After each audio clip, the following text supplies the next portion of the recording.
I do know this, even though I know it's killing me, even though I know it's not good for me, the fear of change is greater than the fear of what I know.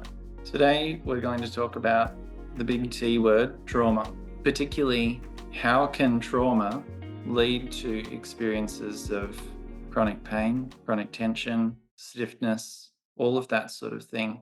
Because a lot of the time we see these things as just physical things. Like I need to stretch because I feel tight. And then when you go to do that, because your body's in this gripping state, potentially because of traumatic experiences that you've been through, that your body remembers. So you want to break down what can be happening so you can start to identify what is happening within your body and also know that you're not crazy. I've been through these things myself. Marcus has been through these things.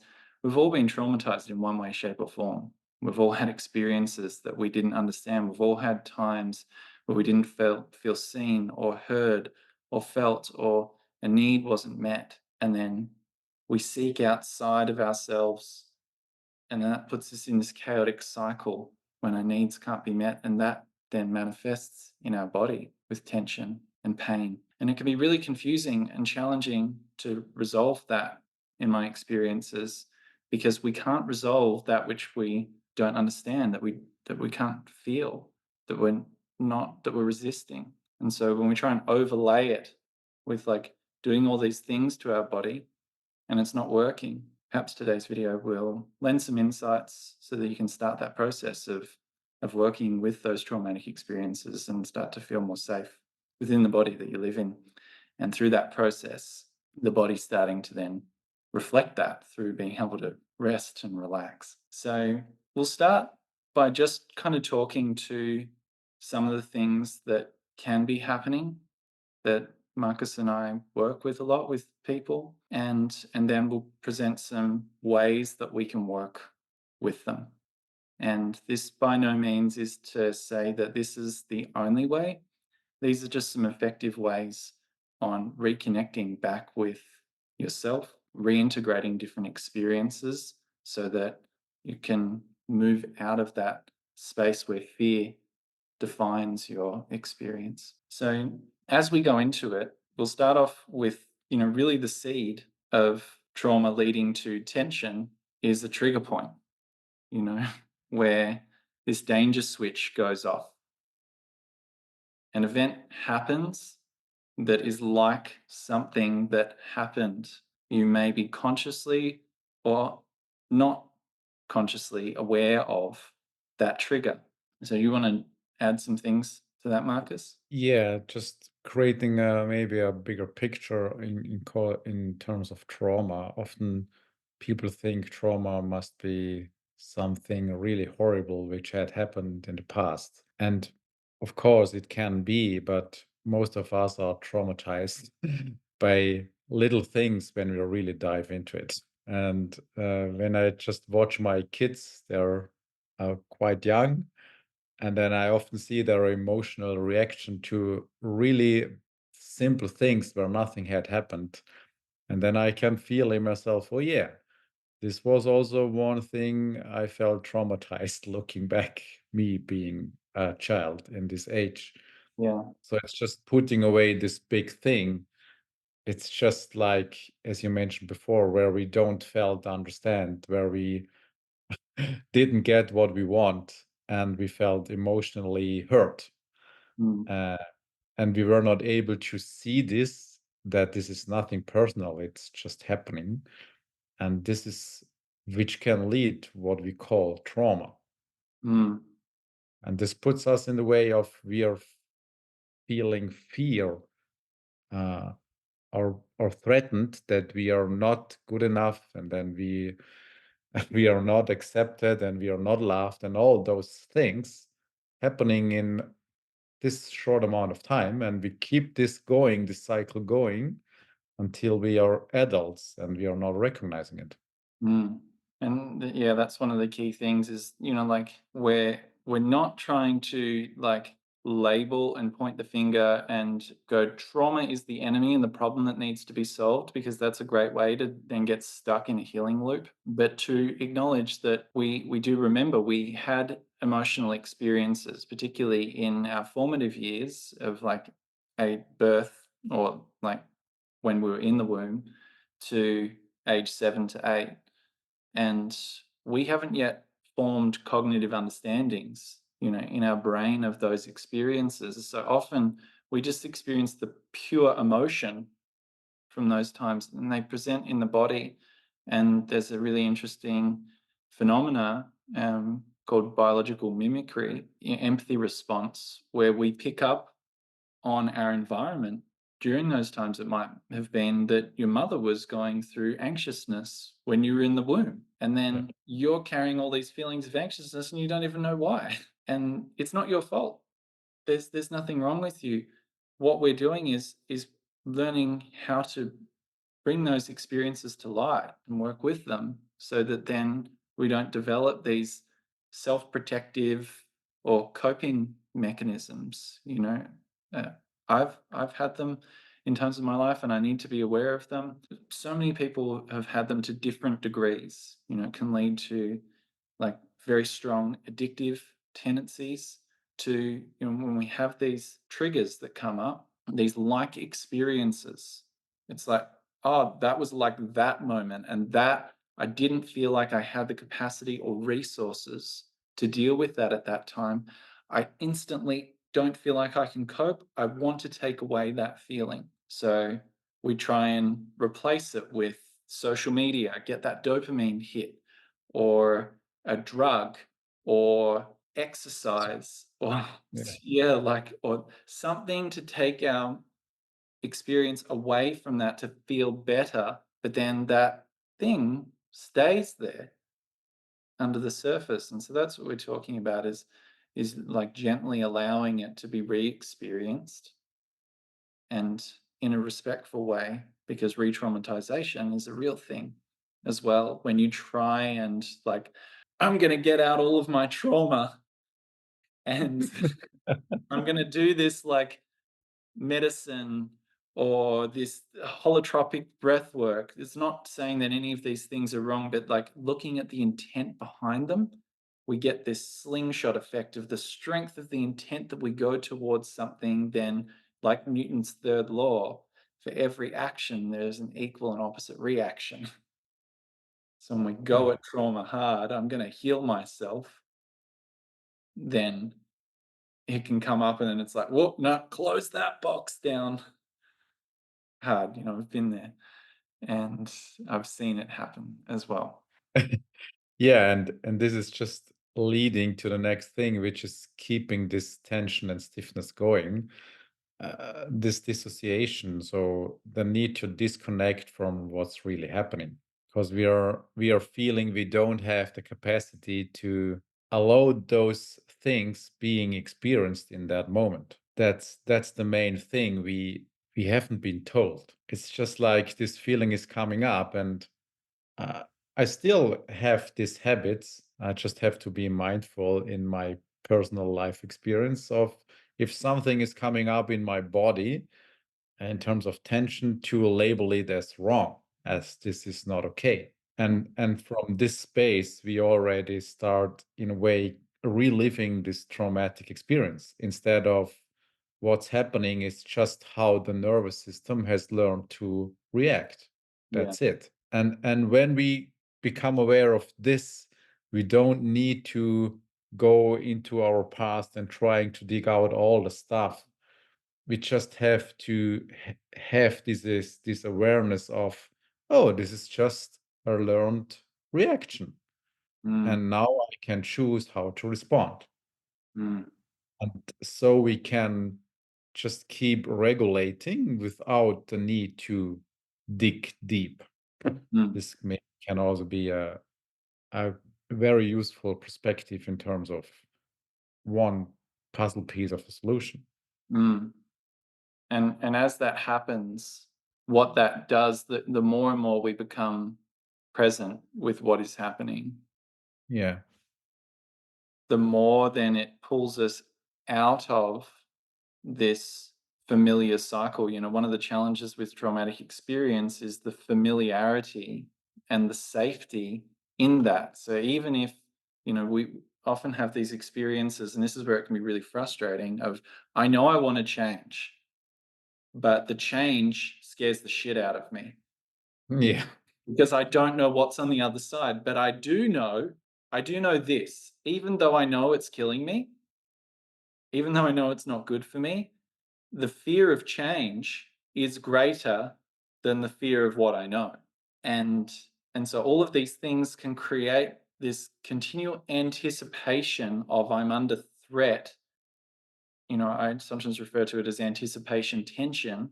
And this is why it can be so tough because like this is why just trying to address tension in your body physically without actually going through a process with awareness rooted in it, where we're not trying to override the experiences. We are already in a state of anticipation of something bad going to happen. And then you do exercise to try and relieve it. And then you anticipate that something bad's going to happen with that. And so it's like tension on tension. It's this spiral that goes on and on. So how do we unpack that? What's a solution in the way that we can work with it? So maybe we'll bridge into that. Yeah.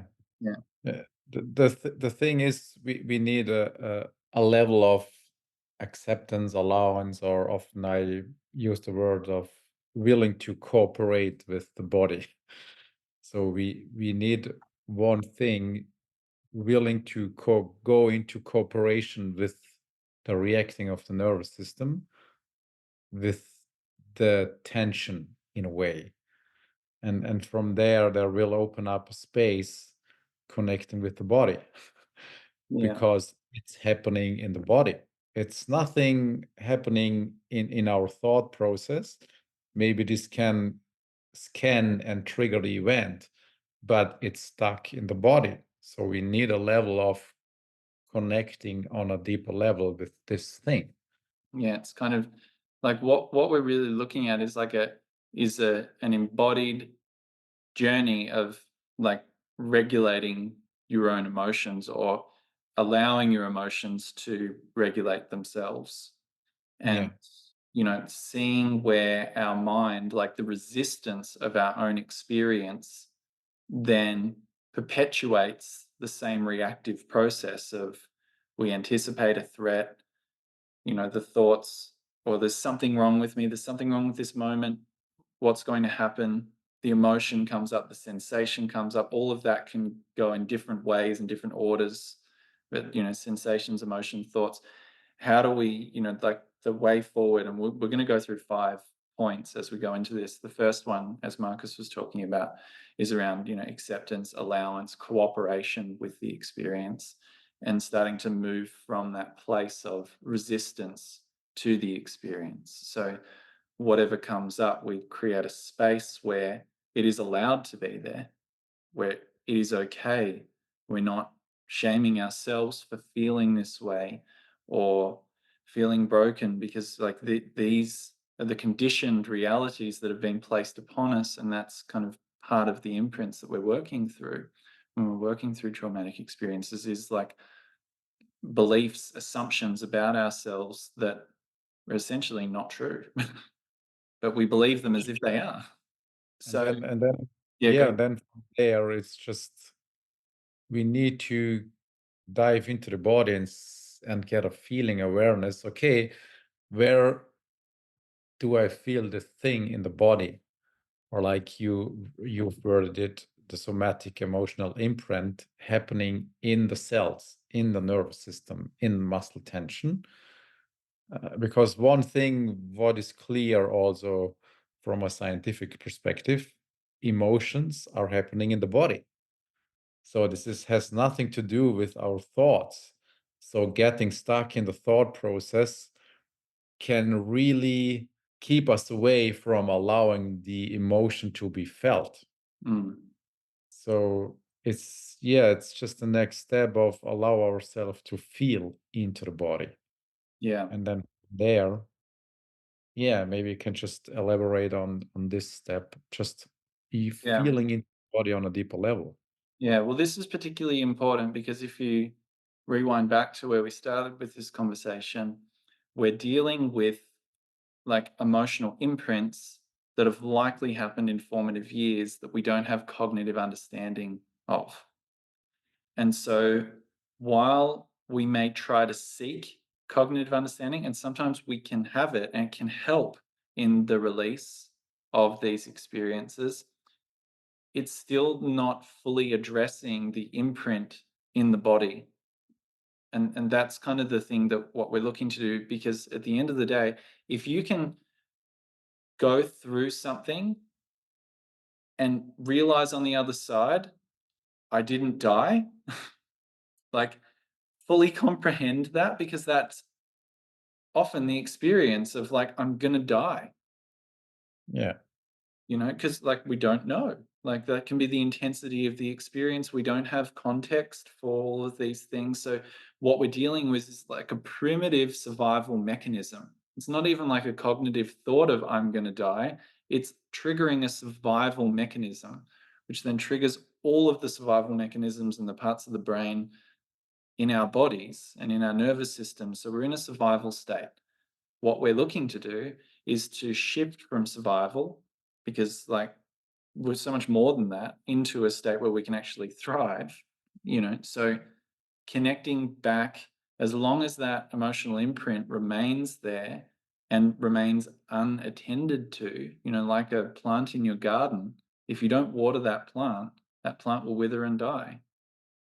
So we're going into that plant and we're nurturing it so it can like come back online, join the ecosystem of our experience.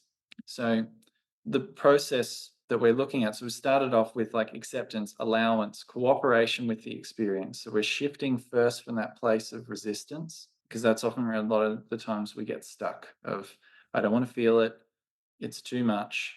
And you only need to go into what you're ready for. Like when we're doing somatic work, that may be you start with a place where you can connect within your body. Could be your hand, could be your feet. Yeah. You don't have to go straight away into, what commonly is like your breathing, which is like a very deep way to connect with the body. And often that's a mistake that a lot of people make, is like try to change their state with their breath, which can also be a form of resistance. So it could just be like noticing, you know, allowing yourself to feel into your body really is the next stage at whatever capacity you can, wherever you're ready to. And then what I find useful is sometimes, because a lot of our emotional content is in, the center of the body, around our organs, around our lungs, really kind of around where all the important stuff is. Like, not to say that our hands and feet aren't important, but if you feel anxious, where do you feel it? You feel like in your chest, in your diaphragm, in your gut. Like that's where all the emotional content is.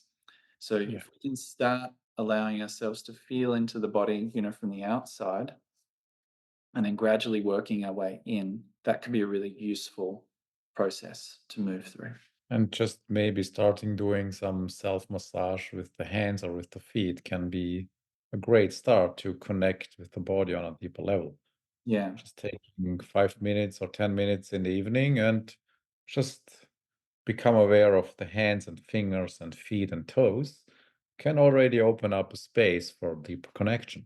Yeah. Yeah. So what we're kind of doing initially to help like make this process nice and clear, because it's not mystical, like it is a pragmatic process of getting ourselves out of our heads, like, and connecting in with the experience in the body and finding ways on how we can do that safely to start, so that we don't then re-traumatize. Because if the body, or feeling the body, is then a threat, if we're afraid of feeling the body, if we don't feel safe in the body, the first question is, well, what is our safe entry point, no matter how small?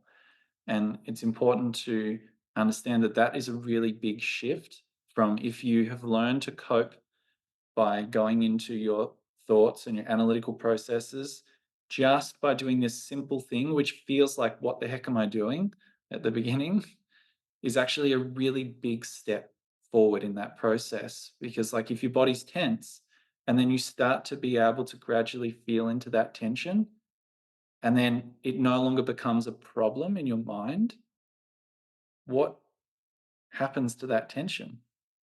It Yeah. starts to let go naturally before you even like do any stretches and all that. Stretches are great. I love them. But this is like the entry point into connecting with the body so that we can bring it to the way we move through life. Yeah. And maybe it can lead to stretching. Yeah. Yeah. Yeah. So it's, you know, the key distinction here is we're not trying to force the body to release. It's a gradual process of reconnecting with the body, building a safe place to explore.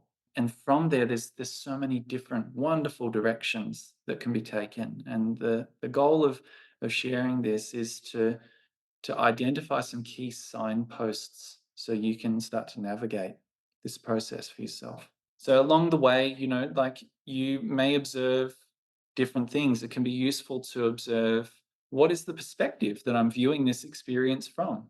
Am I viewing this as if I'm a victim to it? You know, like I have no control. Like, is this happening to me?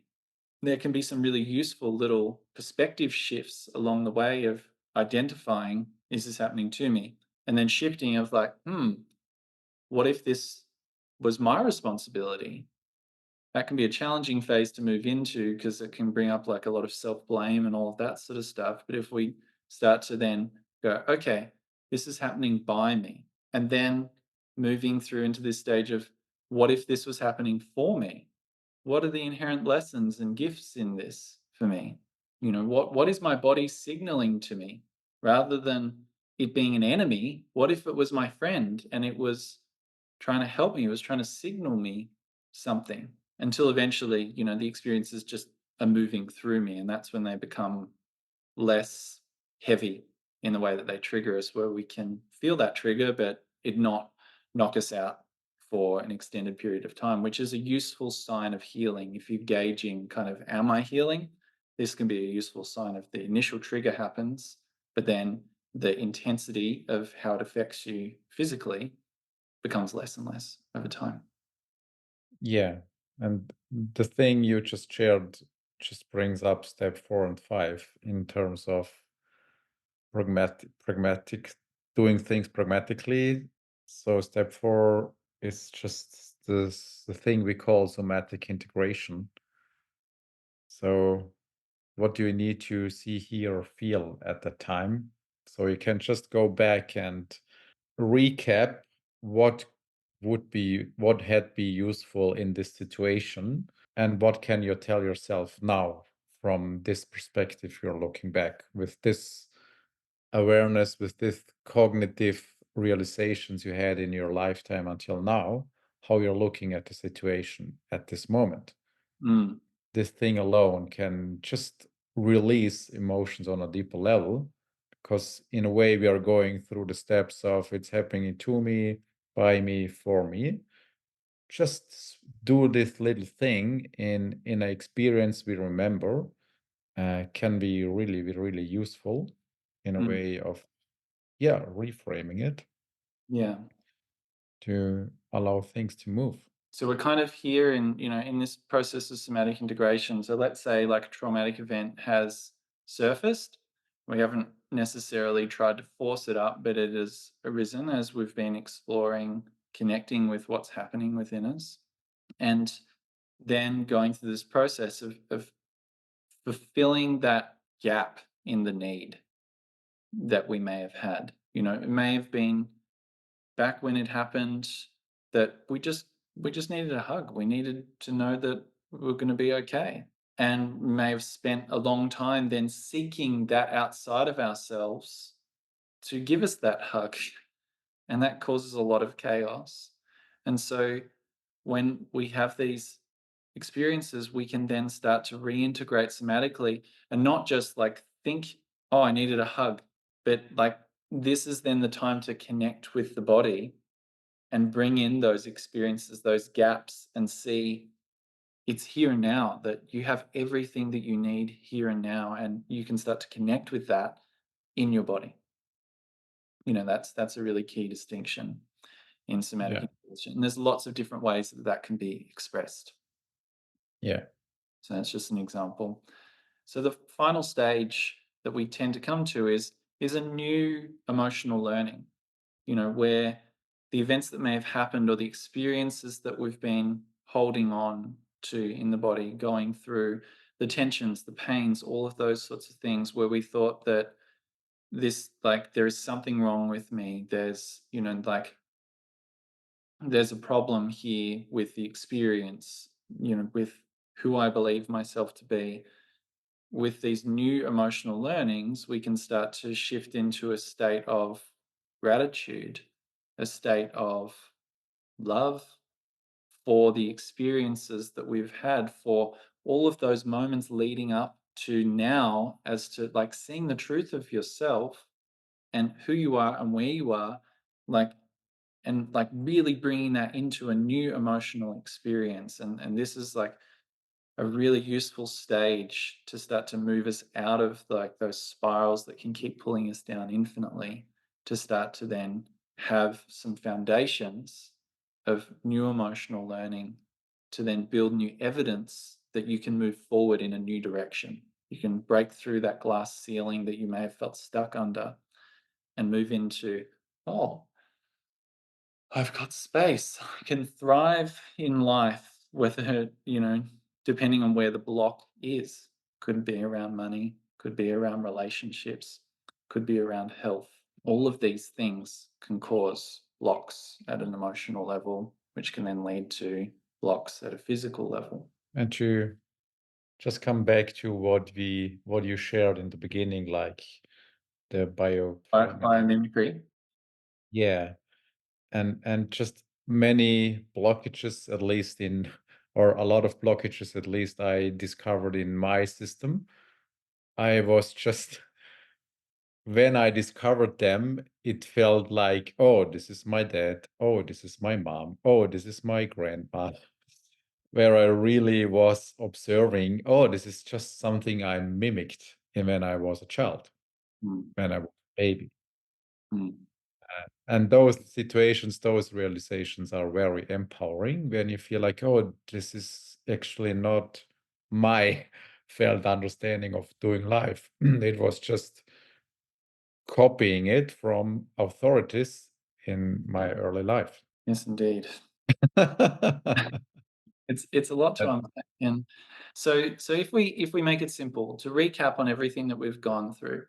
So let's say, how do we start with this and like build a practice around this and like actually work with these things? So first, commit some time each day to connect with yourself. You know, I find it really useful to just set some time, whenever yeah, that is. Even just get out your phone, set a timer to choose, I'm going to connect with myself. I'm going to connect with my body and allow what's there to be there, to come up. So this can be really useful because like throughout the day we might be triggered so many times. This is a wonderful process to just like start to process the happenings of the day, and then process the happenings of the month, process the happenings of the year, and slowly reintegrate all the experiences that we've had. you know yeah, so find some time, shift into a state of allowance, cooperation. I choose to cooperate with my experience that is happening here and now. Then looking at, well, what's the core here of the emotional imprint. So is it around money? Is it around relationships? Is it around health? Like they're big ones. Of course it can be so many things, but like identify like what is that core imprint that's being triggered upon. Allow yourself then some space to feel into that. Rather than then trying to work it out and solve it, give yourself some space. You can lay down, you can stand, you can even walk. The simpler the movements, often the better at this stage. But just allow yourself to feel into your body. Don't even try and scan your body systematically. because that's already doing something. Just allow yourself the space to feel. That's a really massive thing. And then from there, once that feeling's there, look at, well, what's the need? And giving yourself a space to fill that gap somatically. So you might need to like move that energy. You might need to like give yourself some love, Or like scream or hitting something. yeah, like this is a useful place. We don't want it to necessarily become like, when I feel this then I do that, because then it can become a coping mechanism. But this is really a stage of permission, like to give yourself permission, because that's often like a stage when we're a little kid, when adults, they kind of squash that innocence Yeah. of like, don't do that, don't be weird, all of that sort of stuff. It's more like giving yourself permission rather than that being a coping mechanism of like full permission to be you and to be able to meet the need that you have there in your body. So then after that's passed, it can be an opportunity to then start to look at, okay, what what am I actually grateful for now, after I've been through these experiences, after I've felt into these things. Now, I'm saying this all in a really calm and casual way. This may be an intense experience for you. So it may be uncomfortable. It's part of it. You may just start with just a little bit of time in some safe areas. It could be, my goal today is to just, I'm going to like look at my hands. I'm going Yeah. to feel into my hands, and this will be my focus. Yeah. And then gradually we can work deeper and deeper and deeper. And so that's what we do, in our work with clients and students, is we facilitate that process. So it's a beautiful process. It can open up your whole world and really open you up to what is it that you really like to do in your life, and how are all these feelings kind of holding you back from living that life. And so that's really, at the end of the day, the intent of all of this is to shift from wherever we are in that survival state, wherever we are drawn into those primitive reflexes, and being able to gradually reintegrate and moving into this state where we're liberated to thrive. And it doesn't mean it's going to be always uncomfortable, but it means that we have forward momentum in our life with our goals and the things that we really want to do, rather than like being restricted and held back and tense and contained. So, any parting words that you want to finish up with, Marcus? Yeah, just being mindful. It doesn't has to be painful or full of suffering. It can also be just a smooth experience. So Yeah. we don't get too attached to create something. We think what needs to happen. It can be totally different too. So just be open to what's happening and dive into your body in their own time and with your own capacities. This is the best way to go about it. And otherwise, we are here to support if you need some space to be yourself and someone who is guiding you through the process. And that's, at the end of the day, that's why we create Movement Plus as well. So Yeah. we give you the structures with practices that you can explore using a lot of these frameworks that we've been talking about. So you can then just like hit play and be guided. And then also you can then communicate with us, send us video and audio messages with what's happening, and gain some further perspective, because like my belief is that humans are here to help humans. And like trying to do it all yourself and stay isolated, it's not really how we're wired. We are social creatures, and that's why we're doing this at the end of the day, to create an environment where we can work together and normalize this process of change, normalize this process of like thriving, feeling alive and vibrant at all levels. Well, thanks for tuning in. See you in the next video. Bye bye.